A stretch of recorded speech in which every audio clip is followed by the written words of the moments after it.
இருக்காங்களோ கூட்ட உடனே வந்துடும். காரணம்னா நன்மைக்கு இல்லாம மக்களுக்காகவும் மக்கள் நன்மைக்காக யார் ஒருத்தர் பயன்படுத்துறாங்களோ அந்த மந்திரங்களும் தெய்வங்களும் மூலிகைகள் பயன்படுத்தும் போது அப்ப எல்லா தெய்வங்களும் தேவதைகளும் நம்ம கூட்ட ஒரே ஒரு நொடியில வந்துடும்.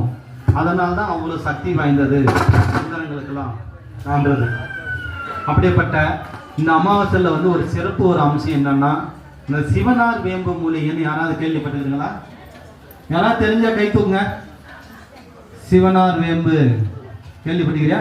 தைலம், குழி தைலம் இருக்கிறது மூலிகை கண்டுபிடிச்சிருக்கிறாங்க. ஆனால் ஒரு ஆளுக்கு மட்டும் வெரி குட். அந்த சிவனார் வேம்பு தைலன்றது வந்து பார்த்தோன்னா இறந்து போன ஆத்மாவை இந்த தைலத்தை வச்சு மந்திரம் சொன்னால் உடனே வந்துடும். அது எவ்வளோ பெரிய ஆத்மா இருந்தாலும் சரி. இன்னைக்கு மட்டும்தான் அது. இன்னைக்கு வந்து நான் லொட்டு லொசுன்னு போட தேவையில்லை. என்னையுமே இல்லாமல் ஒருத்தரவா செலவு இல்லாமல் இந்த ஒரு மூலிகை தைலத்தை வச்சு ஊற்றிட்டு இங்கேருந்து போட்டேன்னா மொத்தம் யார் யாருக்கு உங்கள் தாத்தா முப்பாட்டை உங்கள் இஷ்ட